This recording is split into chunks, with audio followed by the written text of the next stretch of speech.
Oui, qui Bonsoir c'est que c'est à l'Istantakis? toutes et à tous. Est-ce que on entend bien?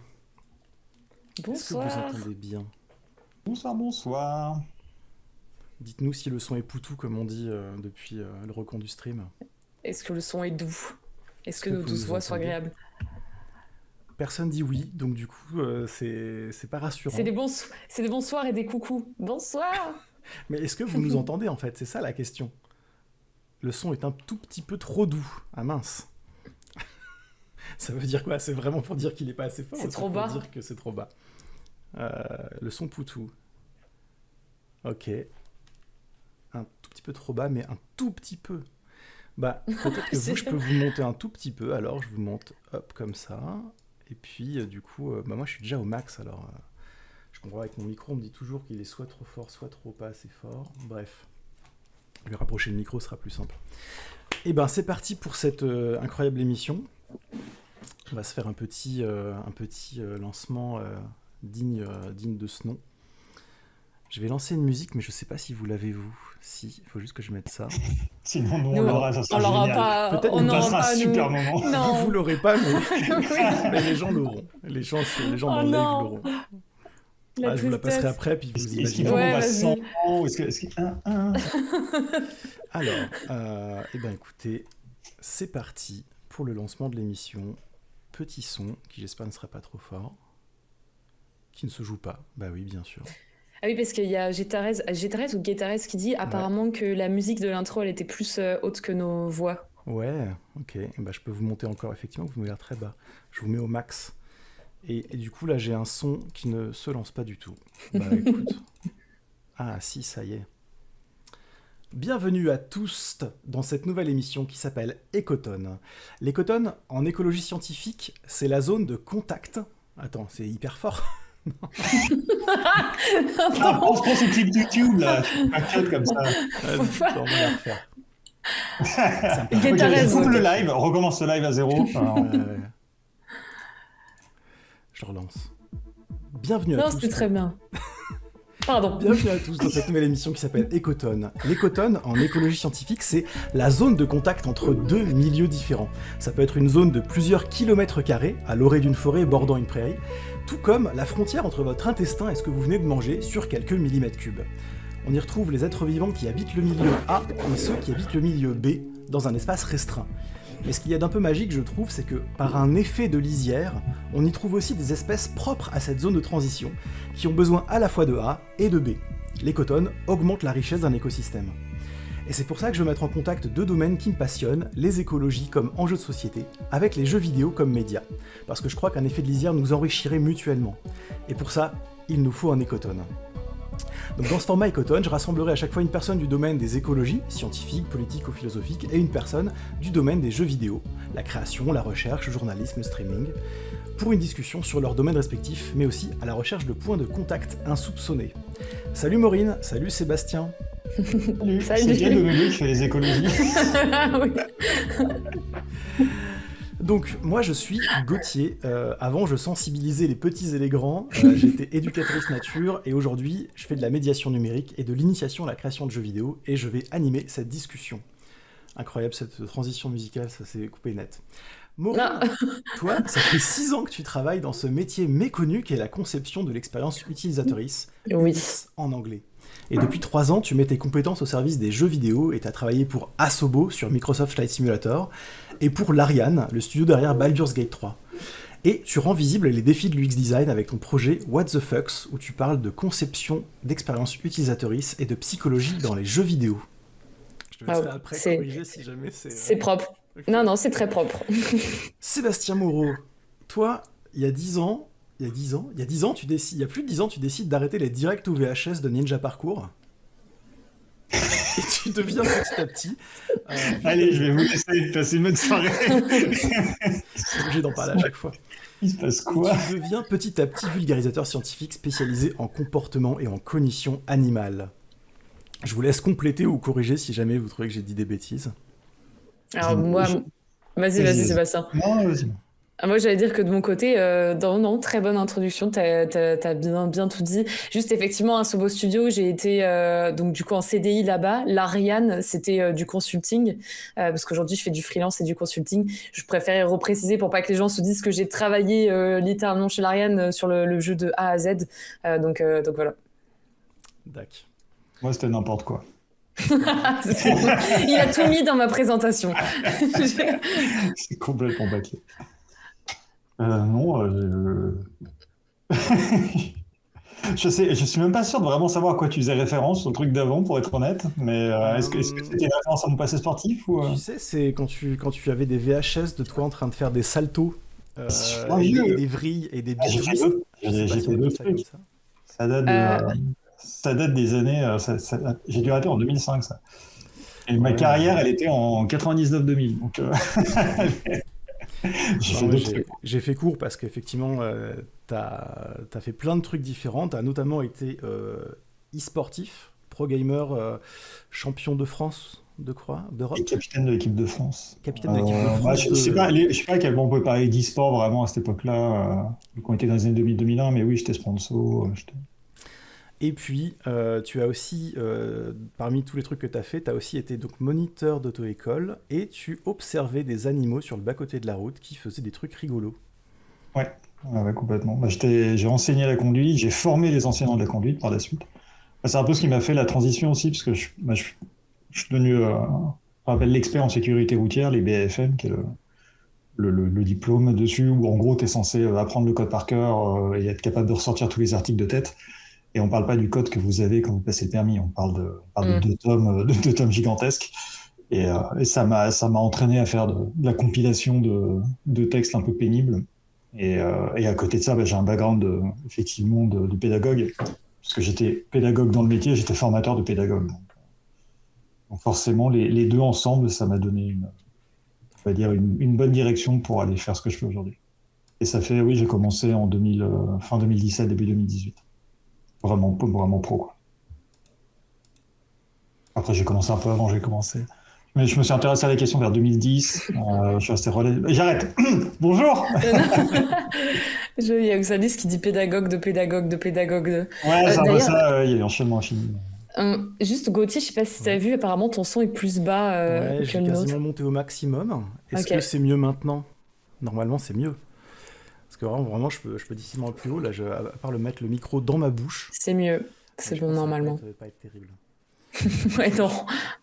Je précise quand même que vous ne le savez pas, mais nous, sur la visio où on a aussi la caméra des chats de Sébastien. C'est juste pour se la péter un peu, quoi. Ah, non, j'ai coupé le partage. Non, t'as coupé, je te rassure. Non, on voit toute ta maison en live Ah, je là. peux repartager s'il y a besoin. Ils sont tous les trois dehors. Non, t'as coupé. Alors, du coup, moi, je trouve que ça pourrait être intéressant d'aller un tout petit peu plus en détail sur, en gros, c'est quoi vos métiers, vos activités, qu'est-ce qu'il y a un petit peu comme spécificité et surtout, comment est-ce qu'on pourrait du coup expliquer, alors, toi, effectivement, ce que tu fais, Sébastien, en gros, ce que tu fais, du coup, quand toi, tu fais de la vulgarisation scientifique, donc sur les comportements et la cognition, donc c'est-à-dire la compréhension du monde, on va dire, des animaux. C'est quoi, toi, en gros, ton boulot? Comment est-ce que ça se passe, du coup, peut-être pas au quotidien, parce que toi, tu as des projets un peu peut-être sur le long terme, et puis tu travailles assez seul, donc peut-être comment est-ce que ça se passe, toi? Comment est-ce que tu vas dire, tu débutes un projet, ou comment est-ce que tu t'attaques à un projet? Ah oui, c'est plus la même question du coup. Je vais d'abord répondre à qu'est-ce qu'est mon boulot avant. Donc, on va dire dans la vulgarisation scientifique, l'idée c'est de transmettre les résultats scientifiques vers le grand public. Et moi, ce qui m'intéressait, c'était travailler sur les animaux que les gens n'aiment pas, un peu pour redorer leur blason, mais aussi pour donner une information vraiment solide, parce que ce que je voulais, c'était que les associations de protection animale puissent avoir des informations qui soient vraiment béton, pour qu'on puisse pas aller leur dire vous connaissez pas le sujet dont vous parlez, et aussi pour sensibiliser les gens qui travaillent directement avec les animaux, les universités, pour qu'ils puissent utiliser cette information-là. Ce qui a pas mal marché parce que justement, moi je pars de quelqu'un qui a pas le bac à aujourd'hui je forme des bureaux d'études. Donc j'interviens en université. Et Donc souvent dans la vulgarisation, tu vas avoir, on va dire, si on dit que là, tu as une ligne de complexité, ou là, tu as les universitaires, et puis là, tu as vraiment la vulgarisation pour enfants, comme on la trouve parfois dans les musées. Très souvent, la vulgarisation, elle se situe par ici, à peu près. Et moi, en fait, je suis plutôt par là. C'est-à-dire que la particularité de mon boulot, par rapport à ce qui se fait fréquemment en vulgarisation, c'est que je fais de la synthèse, et je fais de la très grosse synthèse. C'est-à-dire, par exemple, le prochain livre que j'ai là, qui sort en juin, il y a 641 études en bibliographie. Ok. C'est pas très loin d'un travail de thèse, en fait. Et ça donne l'avantage d'avoir une vision d'ensemble sur l'espèce que même les scientifiques n'ont pas souvent, et là sur le rat c'est vraiment le cas, ils l'ont pas, parce que la personne a le temps de faire ça dans le monde scientifique, tu es obligé de te focaliser sur un aspect. Et moi, j'ai l'avantage d'être assez libre dans ce que je fais, parce que je travaille indépendamment. Enfin, je suis indépendant et je travaille seul. Donc en fait, je choisis un peu les sujets sur lesquels je bosse, et ça me permet tu vois, là, je vais parler de biologie, de physiologie, de neurosciences, je couvre tout un tas de domaines, et je donne vraiment la vision d'ensemble pour vraiment comprendre la totalité de l'espèce. Je suis en train de me répéter. Et puis voilà, donc après ça, je vais le transmettre soit par des vidéos YouTube, soit par des conférences, soit des bouquins, des bandes dessinées, souvent.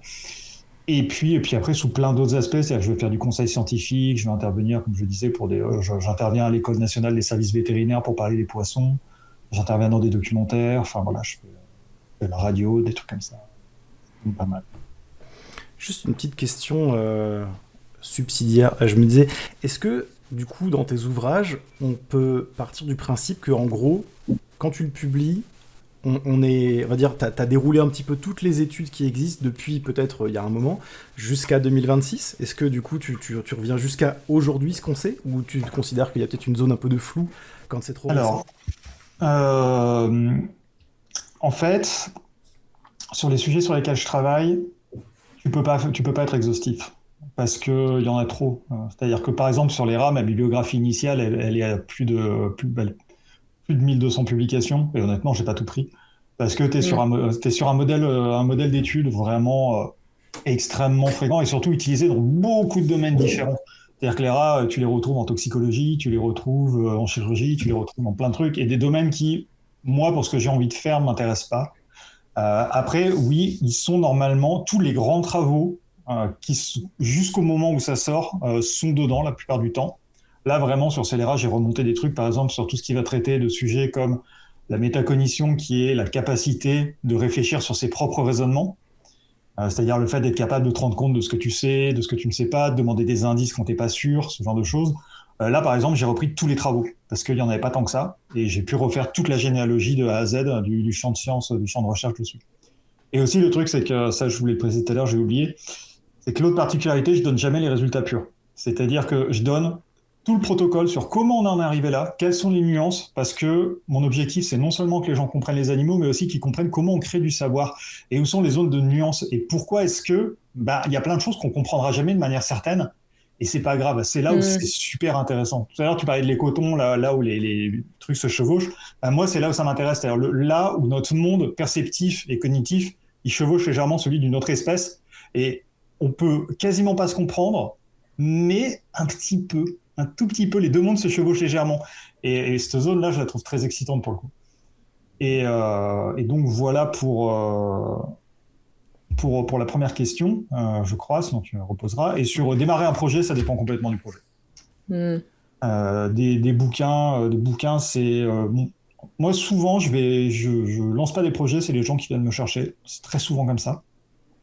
Ma première BD, c'est l'illustratrice qui est venue me chercher. Ma deuxième BD, c'est la maison d'édition qui m'en a demandé une deuxième. La troisième, c'était un projet comme ça, et finalement, c'est un éditeur qui est venu me voir pour me dire ah, on a envie de bosser avec toi et tout, donc voilà. Là, tu parles des rats. Hein. Ouais, là, je parle de Scélérat. Les paupières des poissons, c'est Fanny qui est venue me chercher pour mon premier bouquin. Les cerveaux de la ferme, c'est la plage et la maison d'édition qui me l'a demandé. Donc voilà, moi je suis assez indépendant sur les sujets sur lesquels je veux bosser, c'est-à-dire les rats, les poissons, etc. C'est moi qui ai vraiment choisi ça parce que je suis allé chercher des espèces sur lesquelles personne travaillait. Vraiment, les poissons, aujourd'hui, tu peux être à peu près sûr que s'il y a un truc sur les poissons dans les médias quelque part, je suis pas très loin derrière. Genre, il y a France Inter.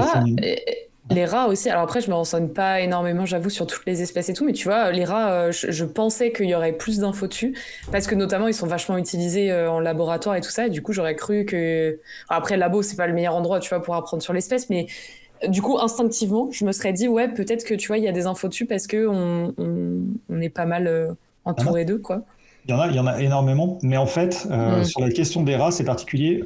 Si tu veux, vu que c'est des animaux qui sont utilisés depuis très longtemps, ce qui se Ouais, passe, c'est que les études qui ont été faites, elles sont faites depuis longtemps et les sujets sont ok. creusés très, très, très, très, très loin, ce qui fait que tu as des scientifiques qui sont très, très, très pointus sur un tout petit domaine. Mm. Mais ils D'accord. n'ont pas nécessairement la vision d'ensemble. Et c'est là où moi j'interviens, c'est-à-dire que moi je fournis une vision d'ensemble. Et c'est pour ça que souvent, mes bouquins, par exemple, sont utilisés au CNRS ou à l'INRA en formation. Parce Ok. que, en fait, il y a peu de travaux de synthèse. Et sur les rats, littéralement, le dernier qui a été fait à ma connaissance, il date d'il y a 25 ans. Ah ouais, Et quand même, vraiment, ok, d'accord. c'est les rats tel qu'il va sortir. Donc c'est le livre sur les rats. Il est orienté grand public, mais la réalité, c'est que c'est une synthèse que même les universitaires vont apprécier, je pense, parce qu'ils n'ont rien comme ça Ok, dans. trop Donc oui, il y a intéressant. énormément de choses sur les rats, et paradoxalement, effectivement, on a beaucoup de choses sur les rats de laboratoire. En Hmm. revanche, sur les rats sauvages, Y a pas? Ouais. quasiment rien. Aujourd'hui, on ne connaît pas les déplacements des rats urbains, le fonctionnement des populations de rats urbaines. On ne les connaît pas. Les travaux ont commencé. Ok. Il y a Armageddon à Paris, le projet Armageddon du Muséum d'Histoire qui est là-dessus. C'est vraiment. Toi, les travaux sur lesquels tu as travaillé, on voit des études in vivo comme ça, donc de populations qui vivent, on va dire, librement. Tu montrais parfois, tu publies parfois des plans on va dire, de terriers de rats. Ça, c'est des trucs qui se font plus du tout depuis ce moment-là. Alors, ça c'est vraiment des travaux assez exceptionnels. Et effectivement, des travaux comme ça, on n'en voit plus trop parce que les gens ne peuvent pas débloquer autant de temps. Les travaux dont tu parles, c'est les travaux de John Calhoun. Et Calhoun, ces travaux, ils ont été faits, j'ai plus les dates exactes, mais la Deuxième Guerre mondiale était encore en cours. Ok. Ok, ouais. La publi est sortie en 61, je crois, mais ça a été réalisé dans les années 40. Ok. Donc techniquement, ouais, il n'y a plus beaucoup de travaux dans ce genre-là. Parce que ça prend beaucoup de temps, parce que ça demanderait beaucoup de financement. Cette étude-là, elle a duré sur 3 ou 4 ans. Ok. Et vraiment, le mec, il a monté une ville. Calhoun, il est connu pour ça. Il l'avait fait avec les souris. Il y a eu beaucoup de travaux sur l'effondrement des travaux. Bah, comment il s'appelle ce truc? T'as un dessin animé qui a été fait sur ces travaux. Je sais plus quoi, le secret de Nîmes, ou C'est quelque quoi chose le comme dessin ça. animé? Non. Et Nîmes, c'était C'est... National Institute, c'était le Attends. muséum d'histoire naturelle. Brisby, tu dis Euh, que c'est basé sur ses travaux à lui? Brisby, le c'est secret de Nîmes? Oui, bah Nîmes, c'est National Institute of History Museum, un truc comme ça. Hein. Le Nîmes, c'est, je sais plus le truc, National Institute of Mental Health, pardon. Et ouais, c'est inspiré de mémoire. J'espère pas dire de bêtises, mais il me semble bien que c'est inspiré des travaux de Calhoun. Calhoun a été vraiment très connu sur ces. Il me semble, hein, je vais pas vraiment avancer là-dessus. J'ai plus de certitude, mais je crois. Hmm. Ok. Ouais. Mais oui, des travaux comme ça, il y en a plus beaucoup. Ça va donner une autre lecture du film. Hmm. Et toi alors, Maureen, toi alors, comment ça se passe toi du coup ton travail? Comment est-ce que... Parce que déjà en fait, juste peut-être peut-être que tu peux reposer un petit peu l'expérience utilisateur, qu'est-ce que ça signifie et comment est-ce que tu la peut-être la distingues d'autres choses qui sont peut-être un peu proches et avec lesquelles les gens confondent souvent? Hmm. Euh, alors, l'expérience utilisateur, j'avoue que c'est un peu galère à expliquer parce que souvent les personnes voient en fait la UX et la UI, donc User Experience et User Interface comme la même chose. Et souvent d'ailleurs dans les métiers, aujourd'hui, quand on voit les profils des personnes, c'est UX, UI designer. En fait, la UX, ça va être tout ce qui va être, quand on parle d'interface, vraiment, il faut le voir en mode l'architecture de l'interface. Te dire, c'est l'architecte qui va poser en fait ses blocs, se dire, voilà, en dessin, c'est pas grossier un dessin d'architecte, mais vraiment à quoi ça peut ressembler, quelles sont les informations qu'on va mettre dedans, comment on va hiérarchiser l'information. Et un UI designer, très grossièrement encore une fois, lui va appliquer la couche de direction artistique, donc c'est-à-dire les couleurs, l'art par-dessus en fait ce qu'un UX designer va pouvoir poser. Donc il y a vraiment UX, c'est l'architecture de l'interface, et UI, ça va être la couche qu'on va mettre par-dessus. Mais en fait, la user experience, donc la UX, ça va bien plus loin que juste des interfaces, parce que ça va toucher aussi, alors par exemple dans un jeu vidéo, aussi bien les tutoriels, la manière dont on va faire rentrer un joueur dans un jeu, comment on va lui faire comprendre les règles de ce jeu, la manière dont on va lui faire certains feedbacks, comprendre que là, il est en train, par exemple, de se faire toucher, qu'il est en train de perdre de la vie, que là, en fait, il va être dans une zone qui est safe. En fait, ça va être vraiment tous les feedbacks, les retours qu'on va pouvoir envoyer aux joueurs pour que le joueur puisse comprendre l'expérience que le jeu veut qu'il comprenne, en fait. C'est un peu compliqué parce que souvent les gens sont en mode oui, bah là tu décris du level design ou tu décris du game design ou tu décris du sound design. Un UX designer, il va pas toucher à ça à proprement parler, il va pas créer le son et il va pas créer le niveau, mais il va travailler en tout cas pour faire en sorte que les différents métiers et les différents pôles créent une expérience qui soit la plus cohérente possible d'un métier A à un métier B, quoi. Et encore une fois, ça varie dans les studios. Il va y avoir des studios où les UX designers sont très très proches des game designers et ils vont être là très très tôt dans la production. Et il y a d'autres studios où les UX designers vont en fait être des user researchers, donc faire de la recherche, récupérer ce que les designers, les game designers ont fait, faire des playtests, donc faire venir des joueurs, faire tester le jeu, analyser, faire des suggestions, mais pas du tout designer. Donc voilà, il y a pas mal de termes. Il y a UX designer, UI designer, user researcher. Mais ce qu'il faut savoir, c'est que la UX, c'est vraiment un tout et faire en sorte que l'expérience soit cohérente, que les interfaces soient fluides et intuitive pour que le joueur comprenne en fait comment jouer et de manière agréable, quoi, et fluide, pas avec trop de friction. D'accord. Donc en fait, toi, tu t'occupes vraiment de comment est-ce que tout ce qui a été conçu dans le jeu un petit peu indépendamment des gens qui vont le recevoir, toi tu t'occupes vraiment du SaaS, vraiment pour que les gens attrapent bien tout ça, quoi. Ouais, bah tu vois, pour te donner un exemple, typiquement, moi je vais pouvoir aussi bien m'occuper des interfaces. Donc on va pouvoir me dire, bah tiens, on a envie d'avoir cette mécanique dans le jeu, mais on sait pas comment l'expliquer dans les interfaces.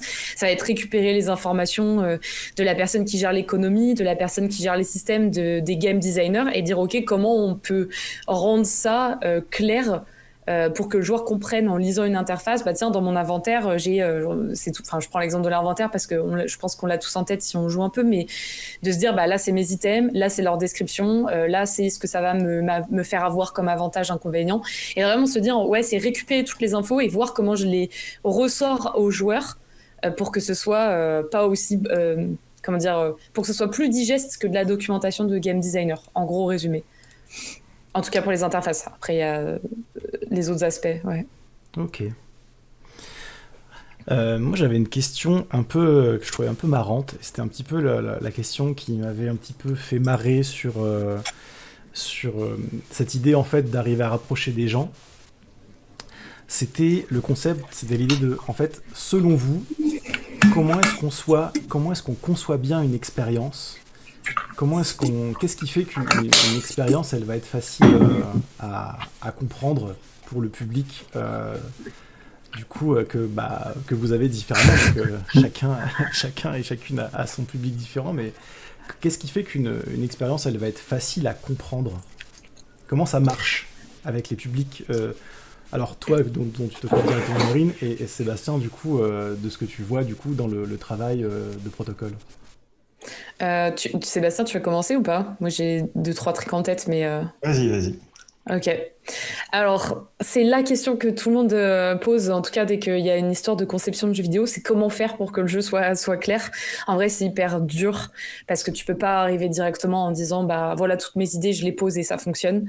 Je pense que pour essayer de rendre ça le plus clair possible en termes d'étapes et pas éviter d'en parler trop longtemps et que ce soit indigeste, j'aurais tendance à dire que en tout cas quand tu conçois un jeu, la meilleure manière de rendre la chose digeste, c'est d'essayer de te dire ok, je documente en gros toutes les mécaniques que je vais vouloir mettre dans mon jeu.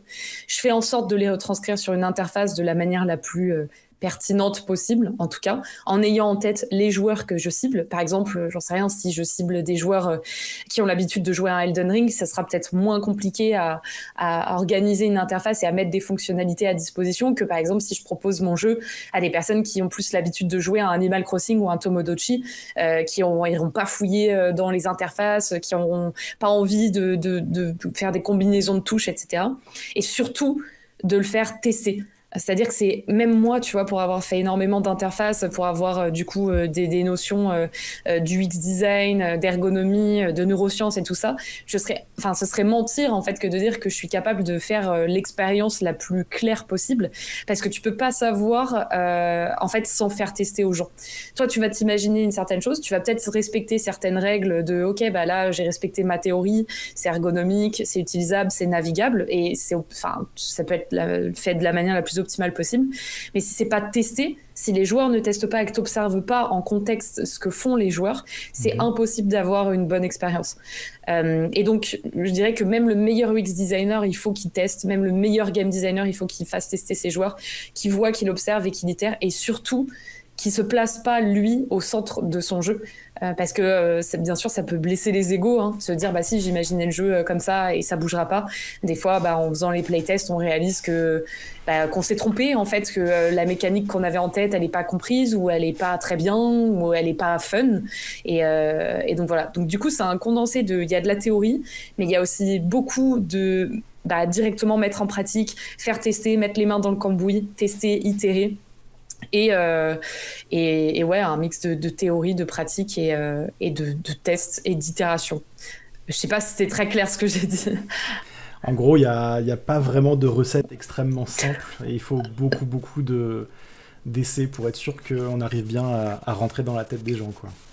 Ouais, c'est ça. Et puis après, il va y avoir quand même tu vois, sur cette partie expérience, faire en sorte que ce soit consistant. Donc, t'as évité, tu vois, encore une fois, mais ça, c'est plus dans la théorie, éviter de changer les boutons au cours de route, éviter de faire des interfaces complètement différentes les unes des autres, faire en sorte vraiment de se dire que l'être humain a une certaine charge mentale, même en jouant à un jeu vidéo. Il faut pas saturer sa charge cognitive, et garder en tête le fait qu'une expérience doit être fluide et agréable. Mais encore une fois, je sais que là, il y a des gens qui vont dire ouais, mais du coup, un UX designer, il lisse tout et il rend toutes les expériences pareilles. Et c'est là où justement, ça rejoint le point que je disais au début, que quelqu'un qui va jouer à Elden Ring n'est pas pareil que quelqu'un qui va jouer à Animal Crossing. C'est pour ça qu'il n'y a pas de recette miracle, parce que ça va varier du type de jeu, au type de joueur, à l'expérience que tu vas vouloir faire vivre dans un jeu. Un jeu d'horreur, par exemple, il y aura beaucoup de friction, mais c'est fait exprès, parce que ça va augmenter la peur, ça va augmenter la frustration, la tension. Et donc, ouais, il y a pas mal de points à prendre en compte, mais il n'y a pas de recette miracle. Ok. Et du coup, effectivement, je voyais Feufollet qui disait comment on fait en sorte qu'un lab nettoyeur soit prêt à acheter son expérience de jeu 80 balles sur Steam. Du coup, pour toi, de ton côté à toi, du coup, Sébastien, comment est-ce que tu arrives à concevoir, enfin, comment est-ce que du coup on arrive à se mettre dans la tête de personnes avec qui on peut pas communiquer pour arriver à avoir une expérience qui fonctionne? Les labs ont pas ils payent pas en euros parce qu'ils sont dans la zone Indo-Pacifique. Et, euh, dans le- Bon, bref. Alors, c'est pas la question qui était posée au départ à Maureen. Est-ce que je réponds à la question de Maureen? Je réponds à ça après. Non, mais c'est juste pour savoir où je reprends. Est-ce que je reprends à zéro, je reprends trois questions? Tu Ou est-ce reprends, que je tu fais ça? reprends là où tu me sauves, vas-y, comme tu veux. Ok. Alors, je vais tout répondre, mais je vais le faire assez succinctement pour le départ. Pour la simplicité sur la façon dont sont faites les études, faites pour être comprises. Les études sont pas faites pour être comprises. Les études, enfin, si, mais les études sont faites pour être reproductibles. Et par défaut, et par extension plutôt, ça les rend plus compréhensibles parce qu'il faut expliquer en détail tout ce que tu as fait, pourquoi tu l'as fait. Donc, mais c'est pas fait de manière synthétique. C'est fait de manière la plus complète possible pour que quelqu'un d'autre puisse le répercuter, puisse le refaire et retester. Ça, c'est vraiment un des principes existentiels de la science. Et à côté de ça, moi, dans le cadre de mon boulot, ça va pas mal me servir parce que je peux avoir une vision assez claire, mais c'est vrai que c'est sur papier. Donc là, moi, je vais faire la transition, c'est justement, je fais pas mal de 3D, pas mal d'effets spéciaux, pas mal de trucs dessus. Et donc, ce que je vais prendre, c'est que je vais prendre tout ce qui est les aspects trop techniques qui serviraient plus à la reproduction et qui n'intéressent pas nécessairement les gens parce que ça va trop loin.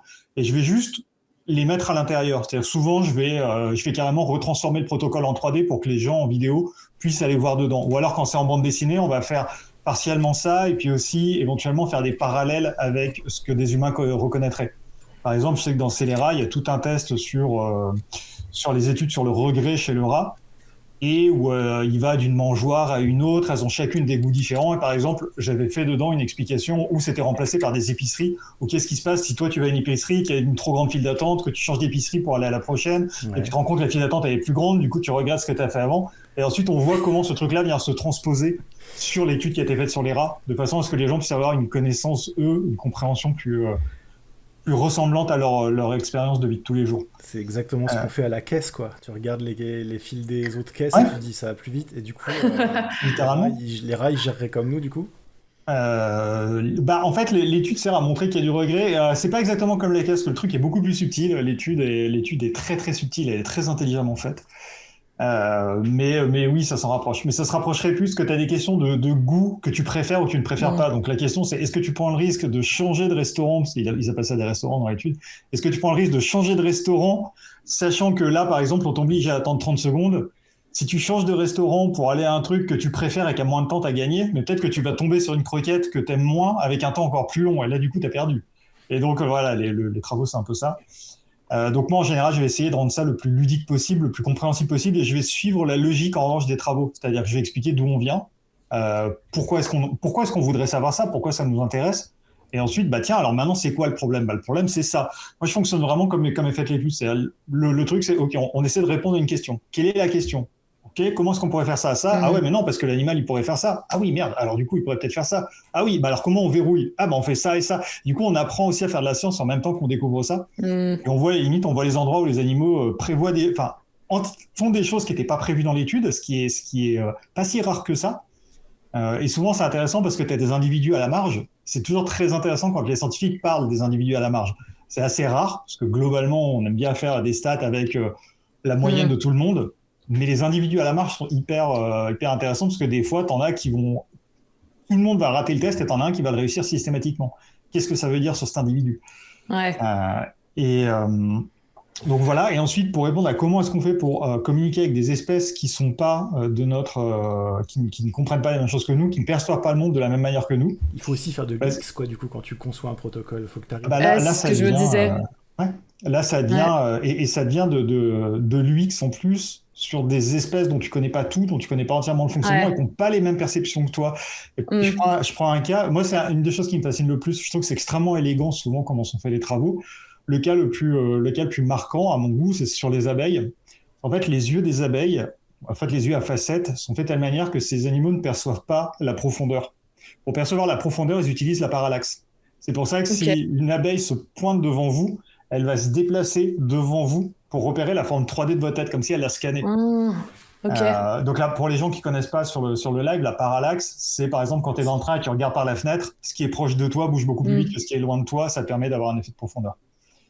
Les abeilles vont utiliser cet effet-là. Ce qui fait que si tu veux faire ce qu'on appelle des études en cognition visuelle, c'est-à-dire l'apprentissage visuel, la prise d'infos, de réflexion, de mémorisation, etc., visuelle, sur des abeilles, ce qui est un des grands champs de recherche sur les abeilles, tu peux pas les immobiliser comme on le ferait avec beaucoup d'espèces. Parce que si tu les immobilises, tu perds la profondeur.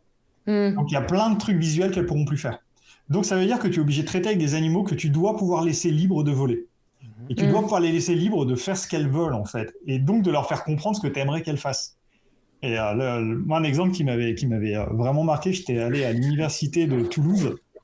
Et là, c'est une des grandes universités qui travaille sur les abeilles, au CRCA. En France, c'est vraiment, même dans le monde, c'est une des plus grandes équipes de recherche. Grande dans la qualité des travaux. Et eux, les ruches sont en extérieur, tout est en extérieur. Et donc, moi, j'arrive pour filmer. Et ils avaient un labyrinthe en Y, donc c'est les labyrinthes assez classiques pour ce genre de travaux, où l'abeille, elle doit rentrer, on lui dit de faire quelque chose, et ensuite elle choisit si elle va à gauche ou à droite. Et donc moi j'arrive, il n'y a pas d'abeille, il y a la doctorante, il y a le protocole, je commence à sortir ma caméra, je lui dis je sors ma caméra, et elle me fait oui, elle arrive dans 2 minutes. Comment ça, elle arrive dans 2 minutes? Donc bon, je réagis pas trop, je commence à mettre ma caméra, je me mets trépied, je mets ma caméra. Puis je regarde, tu vas chercher l'abeille? Non, je vais pas la chercher, elle arrive là, dans 30 secondes, elle est là.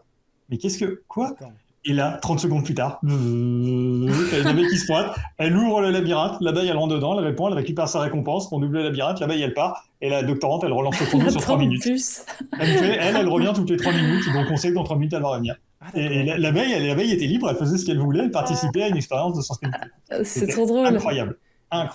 Mais alors du coup, qu'est-ce qui fait qu'elle venait faire cette expérience? Parce qu'on peut Ouais. dire que faire l'expérience, c'est peut-être soit un peu... tu sais, il y a de la friction, quoi, que c'est pas intéressant, ou que c'est difficile. Qu'est-ce qui fait que du coup, elle a un intérêt à revenir? Parce qu'elle a une récompense. Ouais. Elle a une Ouais. bonne qualité de récompense. En fait, tu as des personnalités. Alors, les travaux ont été faits chez les bourdons plus que chez les abeilles, mais ça va être la même chose chez les abeilles. Tu as des personnalités qui sont assez marquées, et notamment, tu as des individus qui sont des individus extrêmement réguliers. C'est-à-dire que tu as vraiment des individus qui vont aller d'un point A à un point B, revenir à la ruche, repartir, alors que tu en as qui Mm. sont complètement erratiques. Ils vont partir, ils vont se balader, ils vont faire une fleur là, revenir, repartir 2 heures plus tard, partir à une autre fleur. C'est du travail dégueulasse, mais tu en as qui sont vraiment travailler à la chaîne. Bam, bam, bam, bam, bam. Et du coup, bah, ils chopent ce genre d'abeilles, ils arrivent à tomber sur une abeille comme ça, et ils en entraînent 3, 4, enfin, ils en entraînent un certain nombre. Ils leur apprennent que là-dedans, quand tu as bien répondu, tu as ta récompense. Comme c'est une récompense de bonne qualité, qui est sécurisée, qui est pas très loin de la ruche, tout ça, bah, en fait, elle fait ses voyages là-bas et elle répond aux questions. Et elle fait sa petite vie, quoi. Ok. Et les questions qu'on lui pose, qui sont du coup, j'imagine, des questions qui, elles, sont le cœur de ce qu'on veut connaître sur ces individus-là, ces questions... Merde, je sais plus ce que je voulais dire. Ces questions... ces questions-là, en fait, sont pas trop, enfin, trop gros frein pour... Non. malgré la récompense, je veux dire, parce que tu vois, on a envie de savoir si elles savent, tu as fait des fois sur des vidéos sur des opérations arithmétiques, ce truc-là ne leur pose pas plus de problèmes que ça, de se dire, en fait, c'est plus simple d'aller juste prendre les fleurs qui sont là-bas, quoi. Ça arrive, Ouais. ça arrive. Il y en a qui vont le faire. Et t'en as pour lesquels ça va aller très bien. Et t'en as aussi où la possibilité n'est pas laissée. C'est-à-dire que là, on était sur un cas où les animaux étaient libres. Mais par exemple, ça arrive assez fréquemment si on reste sur les hyménoptères, si on reste sur les abeilles, les bourdons, etc. T'as des travaux où en fait ils font une ruche, une colonie artificielle avec vraiment un tube qui va sur la zone du protocole. Donc les seules récompenses que tu auras, elles sont là. Tu peux pas aller les chercher ailleurs. Mais en revanche, quand les animaux sont full libres en extérieur, oh bah si, ça arrive, hein, t'en as qui vont. Et c'est un des biais de ce type de recherche d'ailleurs, c'est que tu vas avoir une surreprésentation d'un certain type d'individus. Et il y Mm. a toutes celles qui vont aller spaumer, qui vont aller chercher les fleurs. Il y a un truc qui était hyper intéressant qui a été fait justement sur les bourdons. Bah, c'est là où ils ont montré que tu as des bourdons qui sont très, très réguliers dans leur vol et t'en as qui sont complètement erratiques. Ils ont fait d'autres travaux aussi où ils ont voulu voir s'ils avaient le dilemme du vendeur de porte-à-porte. En fait, c'est un problème. Je crois que ça appartient même à la théorie des jeux. Je suis très sûr. Et en gros, c'est quand tu as des maisons comme ça et de chaque côté de la route, est-ce qu'il vaut mieux faire traverser la route et faire le zigzag comme ça, ou est-ce qu'il vaut mieux faire le tour comme ça? Qu'est-ce qui va le plus vite? Qu'est-ce qui prend le moins de temps, etc. C'est une espèce de ratio d'effort, etc. Et en fait, ils ont filmé avec des radars harmoniques et des caméras thermiques. Et c'est marrant parce que tu as plusieurs bourdons, tu les vois en fait trouver des spots de récompense qui sont pas du tout ceux que les scientifiques ont mis. Et en fait, juste, ils ont trouvé une fleur qui était à côté, ils préfèrent la fleur au spot de récompense. Donc, t'as des trucs comme ça. Du coup, la question que je posais, c'était est-ce que, du coup, ouais, si on essaie d'inverser, si on inverse vos positions, du coup, toi, Sébastien, si jamais tu devais, comment est-ce que, du coup, avec du coup ce que tu as comme bagage, si tu devais concevoir du coup une expérience utilisateur, je sais pas s'il y a des trucs sur lesquels tu aurais envie de travailler en particulier, et si toi, du coup, Maureen, je vais te laisser la parole aussi. Si jamais tu devais concevoir une expérience pour des animaux, comment est-ce que tu t'y prendrais? Qu'est-ce que tu voudrais essayer de savoir? Parce que je sais que du coup la question est un peu casse-gueule parce que du coup c'est pas vos domaines respectifs. Oui. Mais je me demande qu'est-ce que du coup si jamais vous retrouviez dans les chaussures de l'autre, qu'est-ce que vous en feriez quoi? Qu'est-ce que vous auriez envie d'aller bidouiller, d'aller creuser quoi? En toute honnêteté, la question, ouais, elle est un peu difficile parce que vu ce que Sébastien vient d'expliquer, il y a effectivement un paramètre que moi j'ai pas du tout. Alors déjà, moi je fais pas la recherche. Tout ce qui va être du user research, c'est pas. Je l'ai fait dans le web, mais aujourd'hui je le fais pas du tout dans le jeu vidéo. Je crois qu'il y avait une question d'ailleurs dans le chat qui demandait s'il y avait des protocoles qui étaient particuliers dessus. Et oui, il y a certains protocoles, mais c'est vrai que dans le jeu vidéo, c'est en tout cas, soit il y a des studios qui ont effectivement des labos de recherche et qui sont très protocolaires, soit il y a des studios où ça va plus être du guérilla en mode on va envoyer des interfaces, il faut juste qu'on ait quelques retours parce qu'on peut pas attendre 6 mois. Donc sur toute cette partie recherche, je préfère pas trop me prononcer parce que pour moi c'est un travail de user researcher qu'aujourd'hui je fais pas. Mais du coup, là, comme ça, je sais pas quoi dire, à part que je trouvais ça drôle ce que tu disais, Sébastien, sur le fait que tu disais que ouais, les animaux, ils ont des manières de se comporter qui sont différentes et que tu as des scientifiques qui vont bloquer sur un individu à un moment et essayer d'analyser l'individu qui est un peu différent, ou alors que justement, il y a une surreprésentation.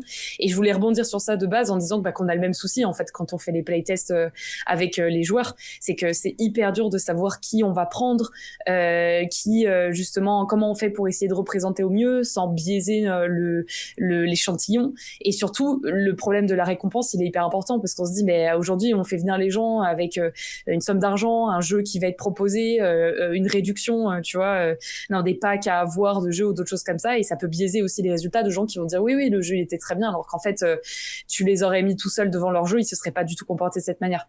Donc, je réponds pas vraiment à ta question, Gauthier. Moi, c'est plus je pense que il y a certaines problématiques qu'il y a sur les animaux qui sont un peu similaires avec les testeurs humains. Maintenant, si demain je devais faire des expériences sur les animaux, bonne question en fait. Je sais pas comment je m'y prendrais. Je sais pas ce que je ferais exactement. Je pense qu'il y a pas mal de questions que je me poserais qui sont similaires aux playtests qui peuvent être organisés dans le jeu vidéo, mais je suis trop mal renseignée sur tu vois là tout ce que Sébastien il expliquait sur les abeilles et tout, je découvre tout en même temps dans le live, donc je préfère pas te faire une réponse bullshit de je ferai ça alors qu'en fait j'en ai aucune idée, je sais pas du tout.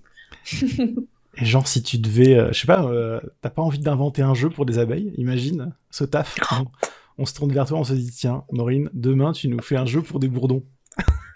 Déjà faire un jeu pour des humains c'est compliqué, alors je t'avoue que là non, le jeu pour les bourdons je sais pas, bonne question.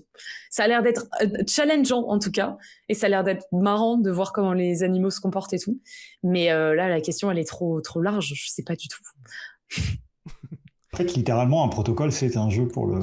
Il est censé représenter, selon comment ils sont faits, pas tous, on va prendre des pincettes en disant ça, mais il y a beaucoup de protocoles qui sont faits dans l'objectif de se rapporter à un jeu, ou en tout cas, tu as une récompense, exactement. Et c'est marrant parce que ce que tu disais aussi, c'est les récompenses, ça peut avoir plein d'influences. Par exemple, un truc tout con, mais c'est que tu as des préférences, tu as des animaux, tu prends par exemple chez les rats, la plupart vont adorer le chocolat, mais pas tous. Donc, il y en a pour qui la récompense sur le chocolat, elle va pas être très attirante. Et donc, ils vont avoir moins tendance à participer, peut-être être moins performants, mais juste parce qu'en fait, la récompense ne les intéresse pas tant que ça. Elle les attire pas.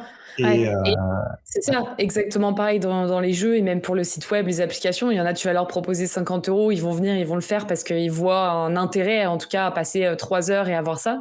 Il y en a d'autres, tu vas leur dire, tiens, tu vas pouvoir tester le jeu gratuitement et on te donne une alpha, ça va les attirer, et il y a une bonne partie qui voudra pas. Et justement, du coup, c'est pour ça que quand tu racontais ça, je me disais, c'est trop intéressant de se dire que même pour les animaux, il y a cette problématique de sélection de l'échantillon, et du coup, de pas biaiser les résultats, parce que tu sais pas si les résultats que tu as eus, c'est vraiment ce qui se passe dans la nature, ou c'est parce que tu as eu un échantillon qui fait que tu arrives à ces conclusions. Et même derrière, tu vois, tu disais, il y a des individus qui se comportent différemment d'autres pas, genre les abeilles qui sont très protocolaires, d'autres pas. Il y a des testeurs où effectivement, tu vois, tu vas leur dire, tiens, voilà cette interface. Pour eux, ça va être évident. Il y aura zéro explication dans le jeu, ça sera mal guidé, le level design sera pas très bien fait, et ils vont être en mode non, j'ai l'habitude, tu vois, moi au pire d'aller sur internet pour pouvoir voir des résultats, pouvoir voir comment faire, et ils seront en mode ton jeu il est nickel. Et puis tu vas faire tester ça avec tout un autre panel de joueurs qui vont te dire nous on n'y comprend rien du tout. Et ensuite c'est là où ça devient difficile, parce que tu vas avoir des game designers qui sont de l'équipe des premiers et qui vont être en mode regardez, il a dit que c'était évident donc c'est sûr ça marche, et il y en a d'autres qui vont être de l'autre équipe ou contre l'autre équipe et qui vont dire non mais ceux qui ont rien compris, en fait, ils sont pas bons, c'est des mauvais joueurs, on refait. Et ça, c'est une problématique qu'il y a, en tout cas, dans les playtests sur les jeux. À chaque fois, c'est un peu un enfer de dire, OK, déjà d'organiser les tests et ensuite de faire parler, enfin, pas faire parler les joueurs, mais d'interpréter correctement les résultats, sachant que des fois, les joueurs vont demander des choses qui sont pas du tout les bonnes solutions à mettre en place en plus. Alors, pour les animaux, toi, t'as pas de solution, je pense, à mettre en place, mais c'est peut-être plus de nouvelles problématiques à mettre en place pour voir comment les animaux se comportent et tirer d'autres hypothèses. Je sais pas. Moi, je fais pas de recherche, donc c'est pas moi qui vais le faire. Mais pour les personnes qui vont faire de la recherche, en fait, à partir du moment où tu vas avoir des résultats qui ne sont pas ceux qui étaient escomptés, ou qui sont inexploitables, la question après, c'est comment on affine pour avoir des résultats exploitables ou pour expliquer pourquoi ces résultats sont inexploitables. Ouais. Donc tu auras toujours un affinage. Ça se rapproche. Je pense que les deux boulots se rapprochent. Et de certaines Mais manières. Et je vois qu'il y a Feu Follet qui demande s'il y a des méthodologies de playtest. En vrai, il y en a beaucoup, Feu Follet, parce que tu peux avoir des playtests qui vont être purement axés sur qu'est-ce que le joueur va ressentir comme émotion. Et par exemple, tu vas lui demander au fur et à mesure du jeu de te dire, là, comment tu te sens? Là, maintenant, comment tu te sens? Et en fait, ça va vraiment être juste demander au joueur quelle est son émotion à un instant T dans le jeu pour essayer de voir. Dave the Diver, je sais qu'ils ont fait ça, ils en ont parlé à une conférence aussi. Si jamais tu veux voir une conférence sur ce sujet-là. Mais où il disait justement qu'il faisait régulièrement ces tests-là pour dire au début du tuto, voilà comment le joueur se sent, et puis au bout d'un moment il se fait chier, et donc du coup ils ont dû itérer leur jeu pour faire en sorte que les émotions au cours des playtests restent stables, parce qu'ils se rendaient compte qu'au début les émotions descendaient et que les joueurs s'ennuyaient. Mais tu vas avoir des playtests différents. Ça va être, par exemple, juste dire, chacun joue dans son coin. T'as 100 joueurs. Tu leur envoies le jeu. Ils se filment avec une caméra, un micro. Tu reçois les 100 vidéos. Et après, c'est à toi d'analyser ça avec des joueurs qui t'ont dit à voix haute comment ils se sentaient dans le jeu. Et t'as plein d'autres méthodologies justement pour avoir les émotions, pour avoir savoir si l'ergonomie d'une interface fonctionne, pour voir la compréhension d'un tutoriel, la compréhension d'infos mises dans une interface. Donc je pourrais pas toutes les énumérer là, mais il y en a beaucoup, et toutes sont adaptées en fonction de ce que tu veux rechercher exactement dans ton jeu. Faut pas te dire tu fais tout ton jeu et ensuite tu fais un playtest sur tout ton jeu. Faut vraiment bien découper pour être sûr que tu tires pas trop de conclusions et trop d'hypothèses différentes de partout, et que tu ressortes avec quelque chose qui est pas bon, en fait. C'est une énorme interprétation de toi et de ce que tu as pu voir. Donc ouais. Et juste pour compléter, parce que je vois que Follett a redemandé si les profils de playtesters étaient sélectionnés. Oui. Alors, c'est pas rigoureux, erratique, etc. Ça va être plus, tu vas faire un Elden Ring, tu pars en tête généralement avec des joueurs qui vont jouer à des Souls-like. Et donc, tu vas vouloir justement des profils de joueurs qui vont surtout jouer à des Souls-like. Tu prendras pas quelqu'un qui est uniquement sur Switch et qui joue à Animal Crossing en playtest. Et après, en playtest, ça dépend. Je crois pas il y a certains user researchers qui vont chercher un certain âge, qui vont chercher, par exemple, une fréquence de jeu, une durée de jeu.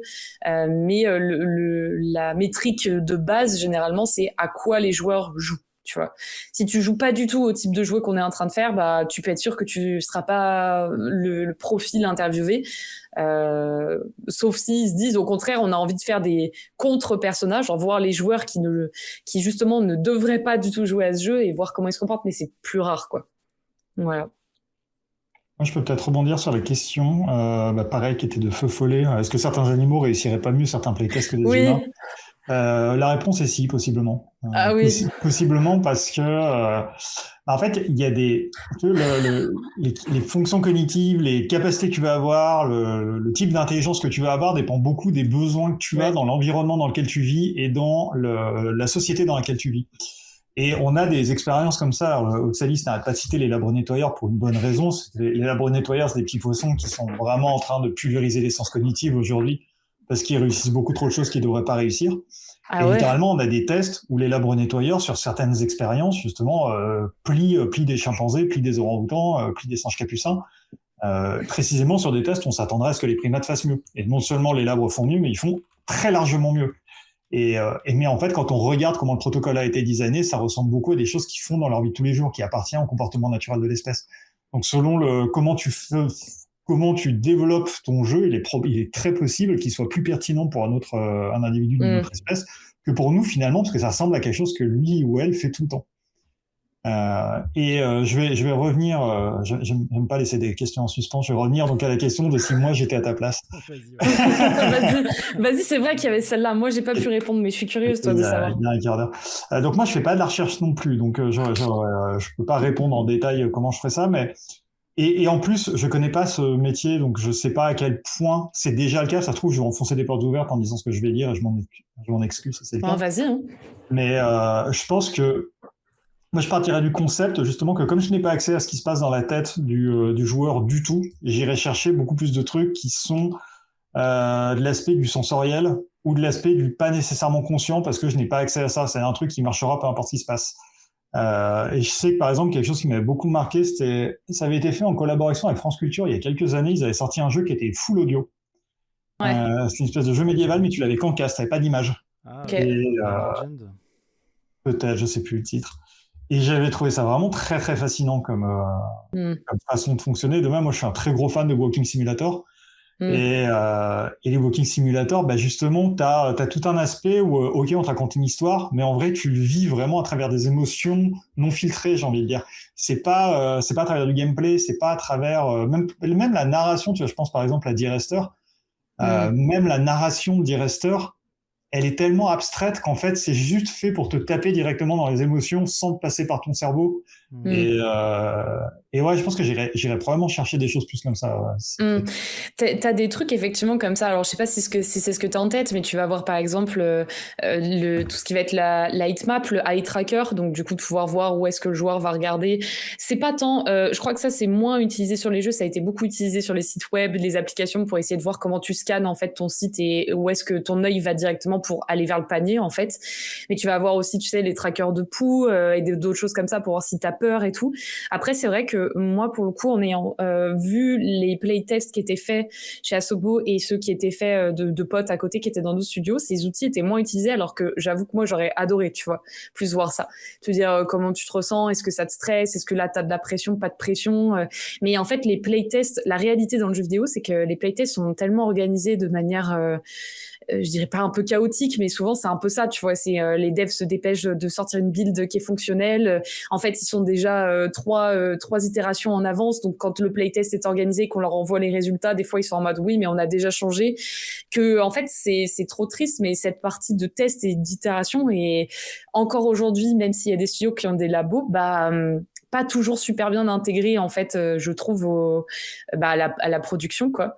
Et donc du coup ce côté-là qui pourrait être super intéressant de vraiment capter les émotions, le sensoriel et tout ça est moins mis en avant avec pas mal de tests des fois dans le rush. Et je sais qu'il y a beaucoup d'user researchers qui sont frustrés parce que dans la théorie t'as plein de choses à tester et c'est trop cool, c'est plein de protocoles hyper carrés à mettre en place. Et en fait dans la pratique c'est quasi impossible parce que tout bouge trop vite quoi.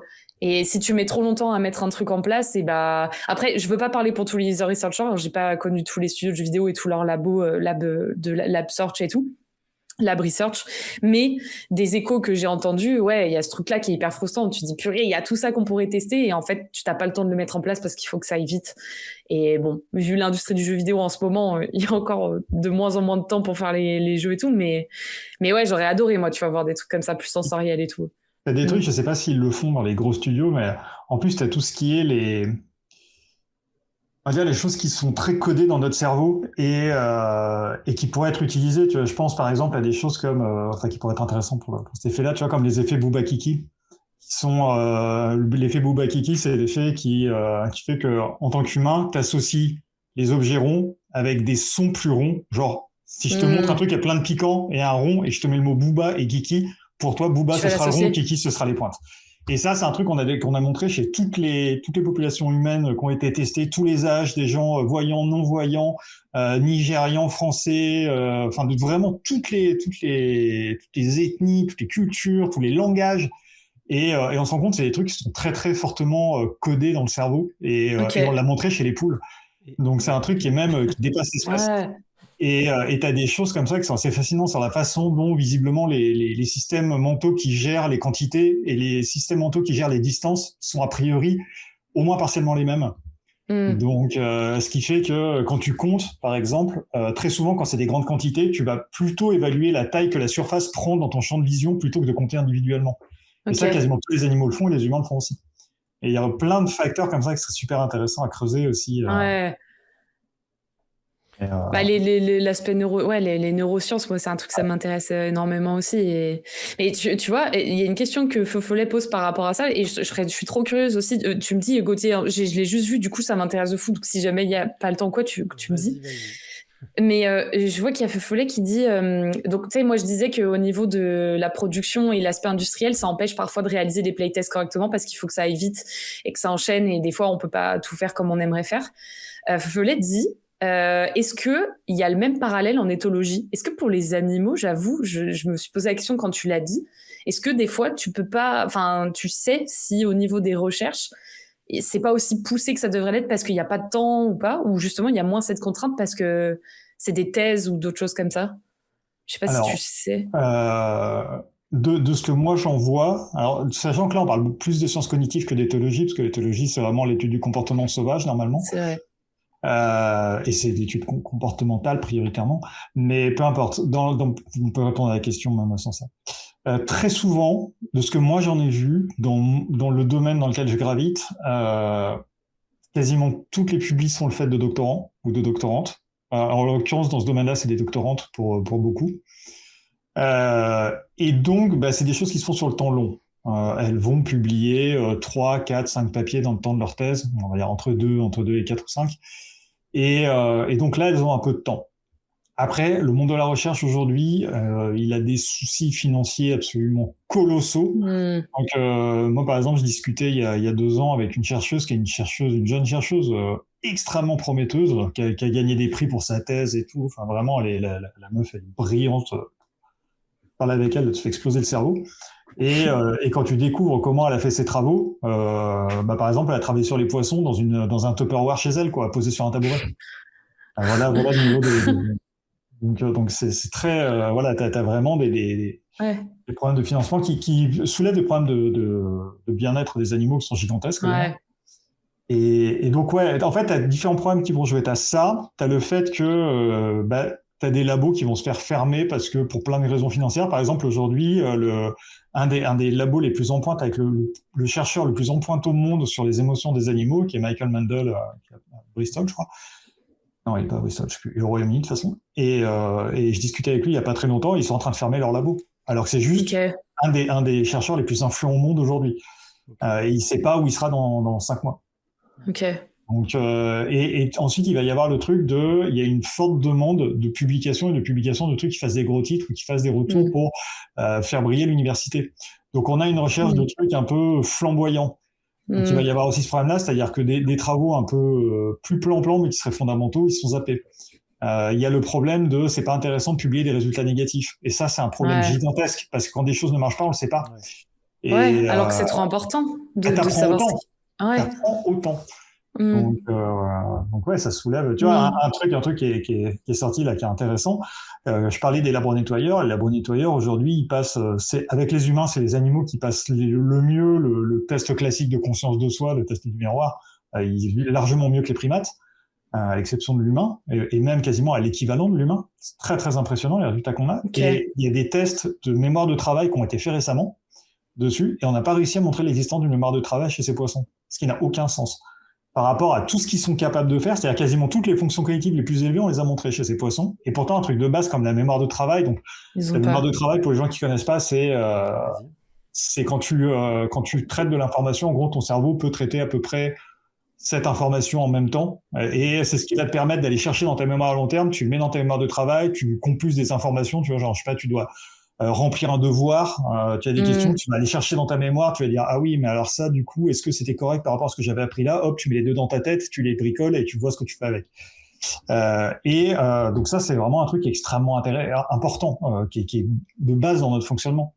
Et les labs, les tests semblent pas montrer une mémoire de travail très stable. Okay.